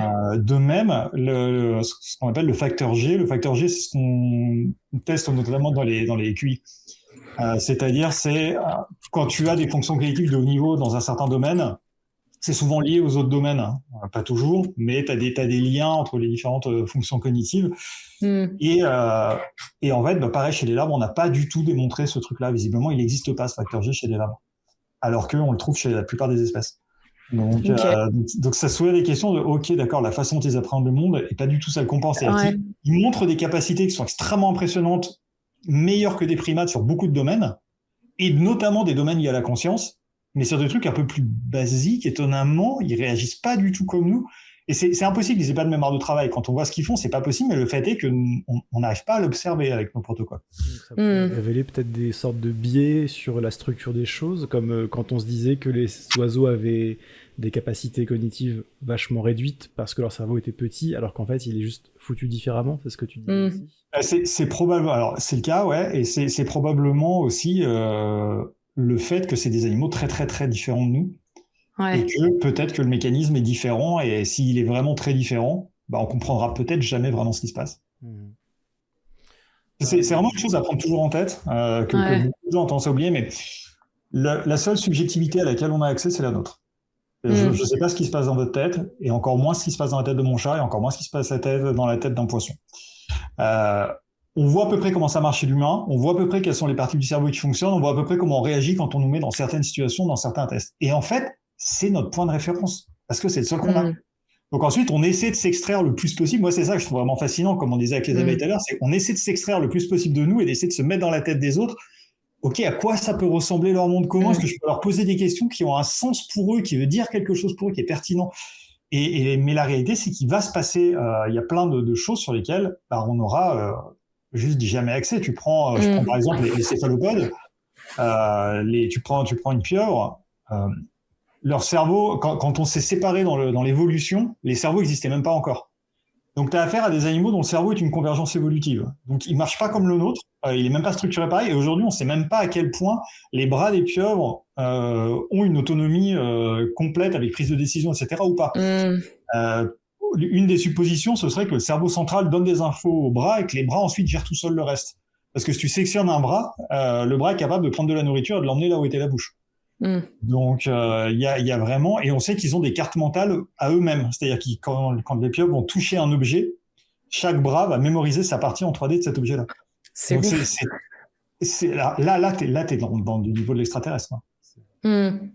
Et là C'est jamais tu trop, comprendras ce qui se passe. Jamais. c'est trop intéressant hein, ce que tu dis sur cette partie de subjectivité parce que si je compare avec les joueurs et les joueuses, c'est en fait ce que tu as dit, c'est exactement le problème qu'on a quand on fait les tests et quand on essaie de comprendre les joueurs et les joueuses en mode il faut accepter de s'extraire et accepter de te dire que encore une fois, quelqu'un peut ne pas comprendre quelque chose, il faut pas le prendre contre toi. Et du coup, nous, la problématique qui est en plus, c'est que tu vois, je me dis, toi, quand tu parles des animaux, l'humain, il est capable de se dire, on fonctionne pas pareil, peut-être on peut pas se comprendre. Le problème sur le côté humain, c'est qu'en fait, les humains, mettent vite en jeu leur ego. Et je vois qu'il y a Follet qui demandait est-ce qu'il y a des outils pour s'extraire de la subjectivité? Non, mais par contre il y a des techniques et on nous apprend ça en UX et en user research pour essayer de pas biaiser.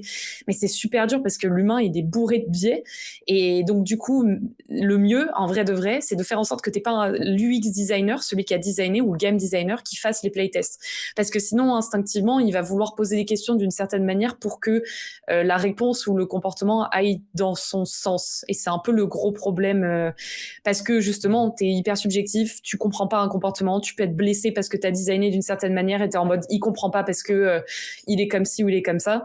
Et il y a un autre truc, c'est que l'être humain qui teste, il peut parler, il a le même langage que nous. Et donc du coup, c'est ce que je disais tout à l'heure, ils vont vouloir dire des fois les joueurs et les joueuses, ils vont faire je pense que j'ai pas compris ça parce qu'il faudrait plutôt faire ça. Et en fait, c'est là où tu peux rentrer dans encore plus de biais. C'est quelqu'un qui va te suggérer une autre approche, une autre manière de designer, alors qu'en fait, il a mal identifié sa problématique. Il a mal identifié pourquoi il n'arrivait pas à faire quelque chose. Et il va proposer un peu un pansement à mettre sur une jambe de bois, alors qu'en fait, le problème est d'autant plus profond. Et moi, ça me fait penser un peu aux études que tu dis sur les animaux et tout aussi, de dire des fois, faut pas juste dire ah, il y a ça qui marche pas parce qu'il faut que je change ça. C'est peut-être de se dire, ok, il y a peut-être un problème qui est bien plus profond. En fait, c'est peut-être ce truc-là qu'on a mis bien en amont dans le jeu, qui fait que le joueur s'est rentré dans sa tête et ça s'est encodé dans sa tête de cette manière, et qui fait que maintenant, 1 heure plus tard, il l'analyse de cette façon, quoi. Mais, mais ouais, voilà, je me suis perdue là-dedans, mais j'y ai pensé. Moi, ça m'a vraiment. Il y a une chose que j'ai beaucoup appris avec ça, c'est au départ, quand j'ai commencé à travailler là-dessus, mon objectif, c'était un peu de redorer le blason des animaux que les gens aimaient pas. Et donc, quand ils réussissaient un test, j'étais super content. Et quand j'avais les résultats négatifs, je le vivais assez mal. J'avais pas trop envie d'en parler parce que je me disais, on va penser qu'ils sont bêtes parce qu'ils n'ont pas réussi. Ouais, c'est trop drôle. Mauvais carnet de notes, quoi. Et ouais, c'est un peu ça. Tu sais, ah mince, ils sont bêtes, du coup, ils y arrivent pas. Et au fur et à mesure, j'ai vraiment réussi à passer ça et à comprendre non, en fait, parce que ça nous dit aussi quelque chose et ça nous dit à quel point ils sont différents. Ça veut pas dire qu'ils sont moins bien que nous là-dessus, ça veut dire qu'ils ne l'appréhendent pas de la même manière. Et c'est là où c'est cool parce que ça dit, ok, tu inverses ce truc, c'est-à-dire tu te dis pas, ils sont limités, c'est moi qui étais limité dans ma façon d'approcher la chose. C'est ça. Comment je peux aller le chercher chez eux maintenant? Ouais. Et ça, cette partie, elle est trop intéressante. Elle est frustrante, mais elle est trop intéressante. J'avais une autre question. Je me disais, parce que du coup, vous avez un peu d'expérience sur vos domaines respectifs, est-ce qu'il y a des... Je me dis, est-ce qu'il y a des endroits qui n'ont pas été... alors, je pense plus au niveau des expériences pour toi, Sébastien. Est-ce que tu as des des zones que tu as l'impression qu'elles n'ont pas été beaucoup explorées, des points un peu sombres que tu dis c'est dommage qu'on n'éclaire pas un petit peu par là. Et de la même façon, un peu toi aussi, du coup, Maureen, des trucs, tu te dis c'est dommage, on n'a pas trop essayé de faire ce genre de choses. Est-ce que du coup, vous avez comme ça des zones que vous auriez envie de pouvoir aller explorer si vous aviez un petit peu voilà, carte blanche, tout ce qu'il faut pour pouvoir aller tester des choses où vous vous dites tiens, c'est dommage ça, on va pas souvent par là, quoi. Moi, je peux répondre en 2 mots, comme ça je te laisse enchaîner. Moi, ça me manque beaucoup, les travaux, comme tu parlais tout à l'heure, les travaux de Calhoun. J'ai vérifié, et effectivement, d'ailleurs, Madame Brisby, Le secret de Nîmes, l'original, le livre, est effectivement inspiré des travaux de Calhoun, et Nîmes, c'est bien National Institute of Mental Health. Mhm. Et donc, ouais, les travaux de Calhoun qui ont été faits sur très longtemps, je pense aux travaux de Reinhardt et Reinhardt, qui ont été faits aussi dans les années... Je suis fatigué. Dans les années 80, je crois, où pareil, ils ont étudié pendant 3 ou 4 ans un troupeau de bovins et ils ont fait des retours qui sont incroyables. Vraiment, on a des relations sociales à long terme qui sont fascinantes. On a des travaux du même genre des années 60 sur les poules, sur une île australienne avec des poules sauvages. Et ouais, je trouve qu'il manque aujourd'hui des travaux de longue haleine sur le comportement et les relations sociales, vraiment en individualisant les différents animaux. Il y en a un tout petit peu, mais c'est très rare et ça serait bien qu'on en ait plus. Là, tu parles de populations qui vivent de façon libre, c'est ça, hein, non? Autant possible, ouais, ou semi-sauvage ou semi-sauvage. Donc, on va dire beaucoup de temps, parce que tu parles vraiment d'une notion Ouais. de temps, et du coup aussi d'avoir les moyens de pouvoir les observer finement, donc ça veut dire, j'imagine, une présence, Ou des caméras. ouais, aussi. Tu prends, par exemple, ce qu'ils ont fait à... Eh ben, décidément, c'est la fête aujourd'hui. C'est quoi? Je suis sûr les dates, hein, de toute façon. C'est Macquarie, c'est mon université, ça doit être Macquarie, l'université australienne, où ils ont fait un Big Brother 2.0 pour les poules. C'est-à-dire qu'ils avaient besoin d'étudier les comportements et notamment les vocalisations chez les poules. Ils ont fait des grandes volières qui sont truffées de caméras et de micros. Donc du coup, c'est enregistré visuel son en permanence et ensuite ils rediffusent la vidéo, quoi. Et là, on peut vraiment avoir... Ouais. Oh, toi, t'as vu ma vidéo. Effectivement, j'ai fait un love story là-dessus. Voilà. Moi de mon côté, en fait, c'est un peu particulier parce que encore une fois, quand j'étais dans le web, tu vois, autant les choses pour moi qui sont hyper intéressantes et qu'on devrait beaucoup plus faire en UX et en design de manière générale, c'est tester, tu vois, playtester, mieux intégrer ça dans la production et vraiment essayer de comprendre comment les joueurs appréhendent, faire des jeux qui sont plus compréhensibles, moins buggés et où t'es pas obligé d'avoir 10 milliards de mises à jour pendant un an derrière. Autant dans le web et les applications, c'est un truc qui va être assez poussé parce qu'on répond à une problématique. Tu vois, c'est la problématique de, j'en sais rien, souscrire à une assurance. Et donc, du coup, tu vas vouloir enlever le plus de friction possible et faire en sorte que ce soit le plus fluide possible pour que la personne aille le plus rapidement au panier. C'est triste dit comme ça. C'est pour ça que j'ai quitté le web aussi parce que c'était qu'une histoire de acheter et du coup, c'est un peu frustrant. Mais en tout cas, dans le web, c'est assez rodé, c'est poussé parce que justement, il y a ce besoin-là de convertir. Dans le jeu vidéo, en fait, c'est totalement différent parce que tu vas justement avoir les game designers qui ont une idée du jeu très spécifique et qui vont avoir envie alors certains qui vont avoir envie des retours joueurs, mais qui parfois vont pas forcément vont pas forcément avoir envie des conséquences que les retours joueurs vont amener. Et donc du coup, moi, il y a un peu cette frustration de en tout cas là où j'ai travaillé et même en consulting et tout, j'aimerais qu'il y ait plus de tests de joueurs, plus de compréhension de qui sont les joueurs qui viennent tester, le nombre de documentation des fois que j'ai reçu où je suis en mode ok, les résultats c'est ça, mais et tu vois, genre moi j'ai fait de la data analyse aussi avant l'UX et je suis en mode mais du coup qui sont vos joueurs quoi. Et en fait tu vois juste joueurs de tel âge qui jouent à Flight Sim et t'es en mode ouais mais ils ont joué combien de temps, est-ce qu'ils ont fini le jeu, est-ce que il y a d'autres trucs qu'ils aiment bien autour, est-ce que c'est le seul jeu par exemple de simulation qu'ils ont fait, enfin tu vois toutes ces questions pour essayer de mieux comprendre la donnée, pour essayer de mieux comprendre les résultats, pour essayer de mieux les interpréter, où je trouve qu'aujourd'hui c'est un peu on fait en tout cas dans ce que j'ai vu, je veux pas faire de généralité, mais c'était très, on fait des playtests parce qu'il faut les faire, on prend ce qu'il y a de bon à prendre, ce qui par contre nous saoule un peu, on le met de côté, et puis en fait, au bout d'un moment, on oublie, et puis on va faire ce que les game designers, ils ont envie de faire, ou ce que l'éditeur va demander de prioriser, tu vois, il y a un peu cette frustration je sais pas en fait à quel point tous les studios font ces tests-là et prennent en compte les retours et essaient de voir comment itérer, parce que t'as des jeux qui s'en sortent très bien sans, T'en as d'autres qui, au contraire, vont 1000 fois plus galérer. Et donc, tu sais, il y a très ce côté, et c'est aussi pourquoi le métier du UX design et du user research est pas compris, parce qu'il y en a, ils voient le jeu vidéo comme,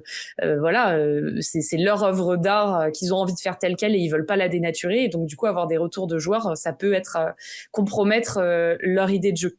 Donc, pour résumer, j'aimerais qu'il y ait plus de playtests et plus de temps pour faire des tests, pour mieux comprendre et pour mieux améliorer le jeu. Je sais qu'il y a des studios qui le font. Je sais que, tu vois, Nintendo, ils en parlent pas tant que ça, mais tu sens que leurs jeux, en termes, tu vois, d'ergo et d'expérience globale, même si en niveau accessibilité, c'est pas ça. Ils font des trucs vraiment très, très propres et très polish. Et aujourd'hui, je serais plus en mode, j'aurais envie de faire des playtests, j'aurais envie de plus, tu sais, analyser, comprendre, creuser ce côté neuroscientifique que je trouve hyper fascinant et qui aujourd'hui se perd un peu. Et je trouve qu'il y a beaucoup de jeux des fois, tu vois, qui vont reprendre, j'en sais rien, par exemple, tu vois, le code d'avoir beaucoup de trophées, d'avoir de la complétion, d'avoir des quêtes annexes. Et ben en fait, de base, tout ça, c'est de la neuroscience. C'est vraiment te dire, l'être humain a besoin de compléter, l'être humain a cette satisfaction quand il complète une tâche. Et t'as des jeux et des applications qui vont vraiment bien le penser pour que ce soit satisfaisant, que ça matche dans l'expérience de jeu. Et il y a d'autres jeux qui vont juste se dire, parce que ce jeu-là a fait ça, on colle ça. Et donc, du coup, ça perd de son intérêt. Ça devient juste, tu sais, cette mécanique horrible de il faut que je fasse ces tâches parce qu'elles y sont, parce que ça me met mal si c'est pas fait. Et ça finit en des jeux, parfois, qui ont des quêtes annexes où t'es en mode, mais pourquoi je l'ai fait pour faire 100% mon jeu, mais c'est nul, tu vois. Et donc, c'est un peu ce côté-là, je trouve, des fois, qui se perd un peu c'est fascinant, la neuroscience, et c'est fascinant, le comportement humain. Et aujourd'hui, je trouve que ça va un peu vite, en mode, on fait des playtests, mais on se penche pas trop dessus. Et des fois, ça marche, et tant mieux, et des fois pas, et on comprend pourquoi. Mais ouais, personnellement, j'aimerais plus voir ce côté-là, quoi. Ça me fait penser à un truc intéressant en plus que tu dis, parce que ça rebondit vraiment avec un comportement qui est très connu chez l'animal et qu'on a aussi chez l'humain, qui est ce qu'on appelle le contrat freeloading, c'est-à-dire que les animaux aiment travailler pour obtenir des choses plutôt que de les obtenir facilement. Et on a même montré sur des chèvres, par exemple, que certains individus préfèrent résoudre des quiz, c'est-à-dire des épreuves cognitives, pour obtenir de l'eau, plutôt que de juste aller à la fontaine appuyer pour obtenir de l'eau. Et en fait, c'est assez logique quand on y réfléchit, parce que quand tu es face au monde, le monde est plein d'incertitudes. Tu sais pas ce que c'est qui bouge dans les airs, tu sais pas pourquoi il y a des éclairs, tu sais pas, etc. Donc, tu as besoin de faire baisser l'incertitude. Et baisser l'incertitude, c'est prendre du contrôle sur ton environnement. Et à partir du moment où tu prends du contrôle et que tu fais baisser l'incertitude, ton cerveau, il te balance de la dopamine et il te récompense. C'est ça. C'est vraiment ça. C'est comment, en fait, c'est savoir comment tu peux reproduire quelque chose pour avoir cette dopamine qui rebooste dans ton cerveau et en vrai, tu vois, de pousser ça. Genre, je sais que moi aujourd'hui, j'adore analyser les jeux comme ça où je me dis, mais je suis sûre qu'il y a des designers, ils savaient même pas qui en gros, ils étaient en train de produire ce truc-là, tu vois. Parce que ça existe dans tellement de jeux qu'en fait, c'est devenu une norme, mais à la toute base, c'est des choses qui sont très bien étudiées ou peut-être pas d'ailleurs. Hein. Il y a certains jeux, c'est sûr, c'est très bien étudié, ils savent ce qu'ils font, ils savent ce qu'ils ont fait. Peut-être il y en a d'autres, ils ont fait, ça a marché, du coup il y a des études par-dessus qui se sont dit, ok, faut qu'on reproduise ça. Mais c'est fascinant de comprendre en fait ces comportements-là. Ok, une question de feu follet, là, n'y a-t-il pas un risque avec l'approche scientifique, on a des applications qui nous fassent de plus en plus vite aller au panier, des études qui nous fassent de plus en plus accepter l'exploitation animale. Accepter l'exploitation animale, en fait, c'est plus une position sociétale qu'un rapport avec la science. C'est-à-dire que ça dépend beaucoup de qui fait les recherches, mais en fait, il y a beaucoup de recherches qui sont faites et qui sont financées parce qu'il faut qu'elles puissent servir à quelque chose. Ce qui veut dire que tu as vraiment tout un pan de la recherche qui, effectivement, est fait d'un point de vue que ça serve à quelque chose. Donc, tu as énormément de travaux qui sont liés à... pour justifier les financements, tu vas dire c'est pour du bien-être animal en élevage. Parce que pour la recherche fondamentale, c'est beaucoup plus dur d'obtenir des financements. Donc, c'est pas la recherche qui va faire que tu vas accepter, c'est plus la société qui va faire que tu vas accepter. Et la recherche, par conséquent, va faire qu'effectivement, ils vont aller chercher des meilleures solutions. Mais c'est une question qui est plus d'ordre philosophique la science, elle n'est pas prescriptive, elle est descriptive. C'est-à-dire qu'on va chercher à montrer quelque chose. Mais effectivement, c'est pas les scientifiques qui font de l'éthologie ou des sciences cognitives qui sont en posture, alors il y en a qui le font, mais qui sont en posture de dire, OK, attendez, on va remonter d'un cran avant de se dire, est-ce que cette situation, elle est mieux pour l'animal ou elle est moins bien? La question, c'est est-ce qu'on a juste le droit moral de le mettre dans cette situation-là? Ça, c'est pas leur posture concrètement. Donc, c'est plus compliqué.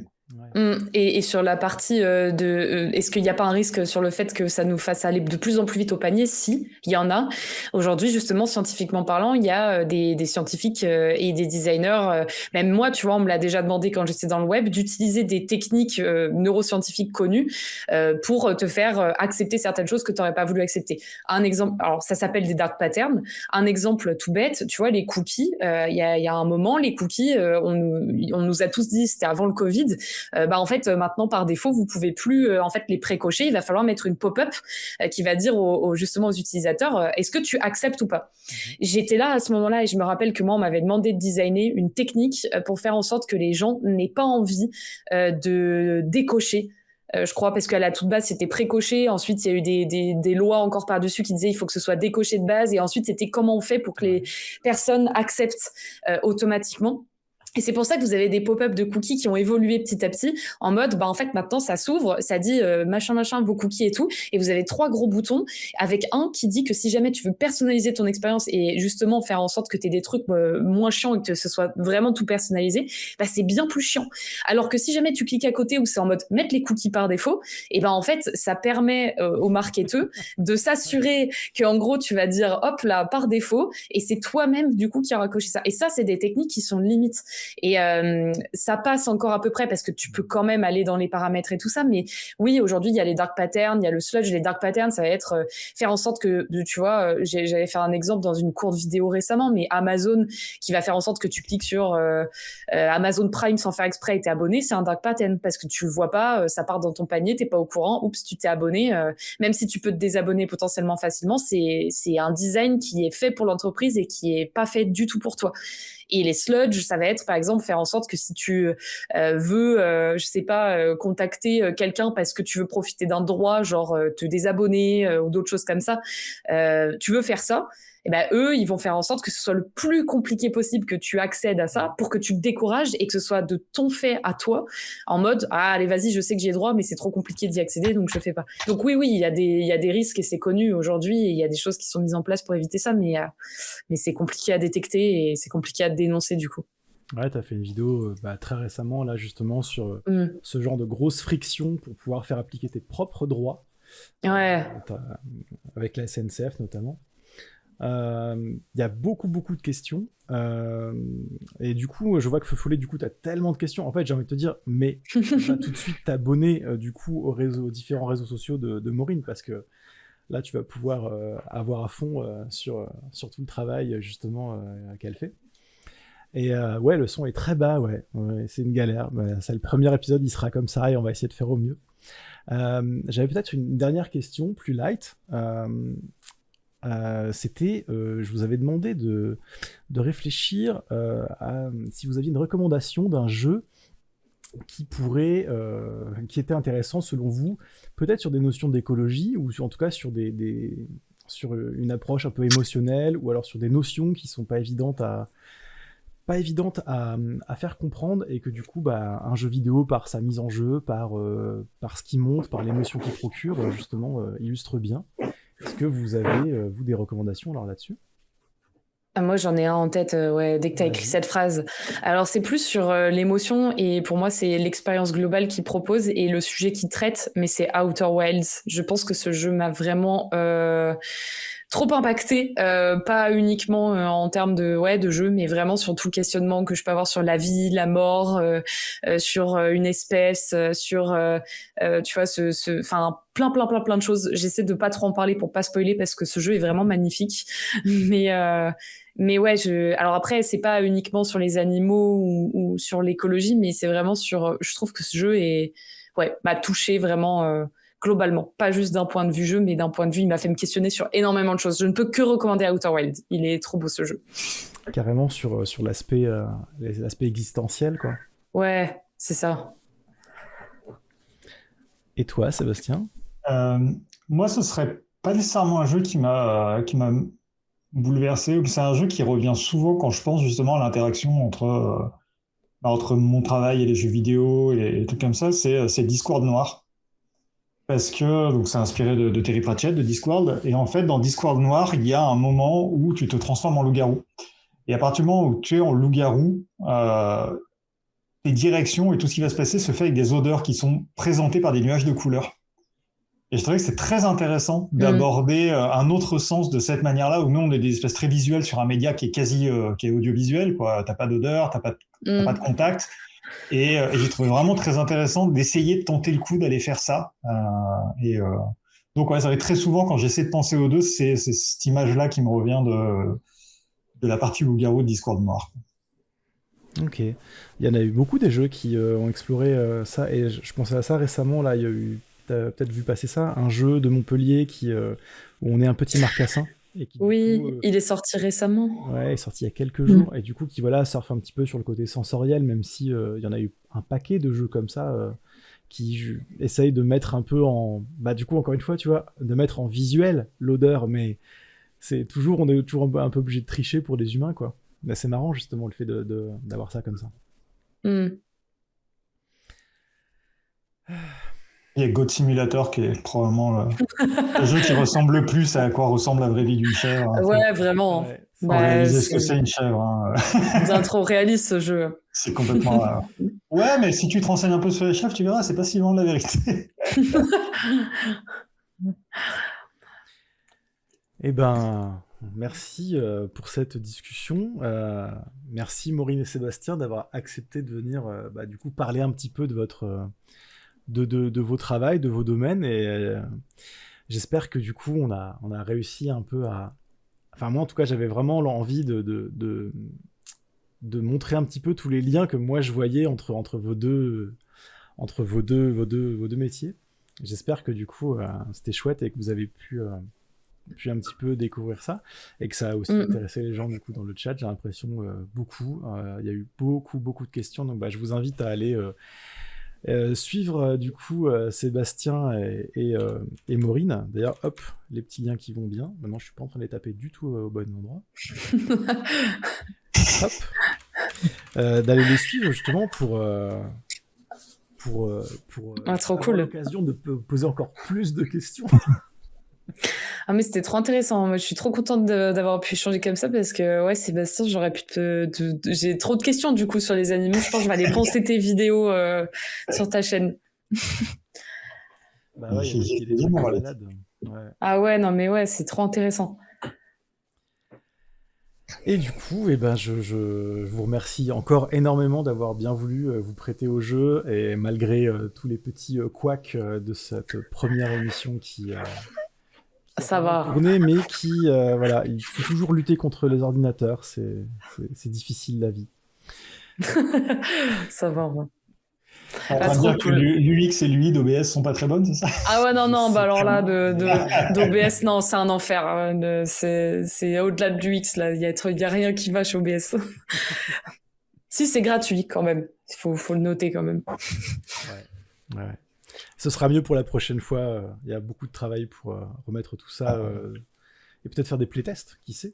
Je pense que ce sera moins bien parce que ce sera d'autres invités. Mais Ah oui, voilà. C'est dit. Non, il l'a dit. Mic drop. En tout cas, merci à vous. C'était trop cool. Je vous dis au revoir aussi à tout le monde qui est venu du coup participer, poser plein de questions, et est venu du coup apprendre un petit peu du coup sur ces deux parcours et ces deux métiers super chouettes. Et du coup, abonnez-vous à tous leurs réseaux pour pouvoir leur poser encore plus de questions. Et puis, nous, on reviendra pour Fluido pour une prochaine fois avec un autre duo qui n'est pas encore défini, mais j'ai plein de gens. Et voilà, il faut que j'arrive à organiser tout ça et à trouver des personnes qui résonnent bien selon les idées que j'ai en tête. Trop cool. Et voilà. Merci pour le chat, en vrai, ouais. Ça fait trop plaisir. Ah juste, ça fait trop plaisir, le chat avait plein de questions, c'est trop cool. Et j'ai vu qu'il y avait Exatomix et Lucie aussi, ces deux personnes qui sont dans la communauté de ça. Ça fait trop plaisir de les voir là. Donc ouais, c'est trop sympa. Trop chouette cette commu.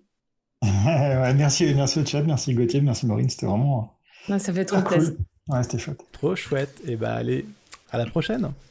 Et bonne soirée. Ciao.